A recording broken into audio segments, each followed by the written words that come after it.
As you might have already heard, the citywide watering ban will be lifted on August 1st. I'm sure you are just as relieved as I am to know the end is almost here. Let me pause here to say thank you. I know it wasn't easy. I know it was frustrating when the weather turned hot and dry and you couldn't water. I know some of you were tempted to water, but you didn't. I, along with my fellow council members, thank you for your patience and support and cooperation. Now, I do need to mention that the August 1st date is contingent on well number 10 being fully operational and successfully passing testing by the Minnesota Department of Health. But work on the water treatment facilities at wells number 3 and 10 have been moving along right on schedule.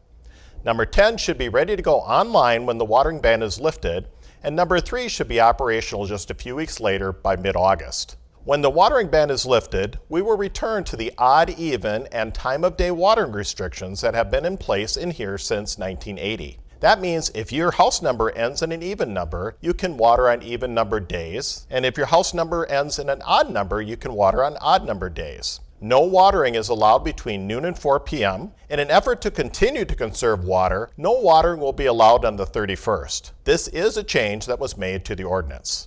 The odd, even, and time of day will also apply to filling your swimming pools, but there are some exceptions, including kids playing in the water, filling small kiddie pools, hand watering gardens, and washing vehicles.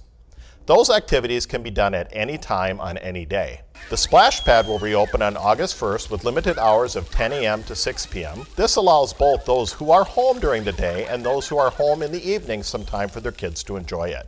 Even when the ban lifted, our water supply will not be at full capacity.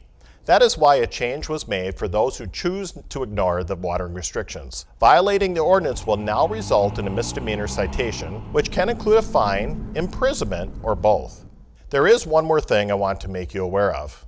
After the emergency watering ban is lifted, if the city would experience a low water pressure situation that could result in damage to our system, wells that are over the new Minnesota Department of Health values would have to be put back into service. Remember to visit the city's website at www.cottage-grove.org/water-ban, where my weekly updates are posted.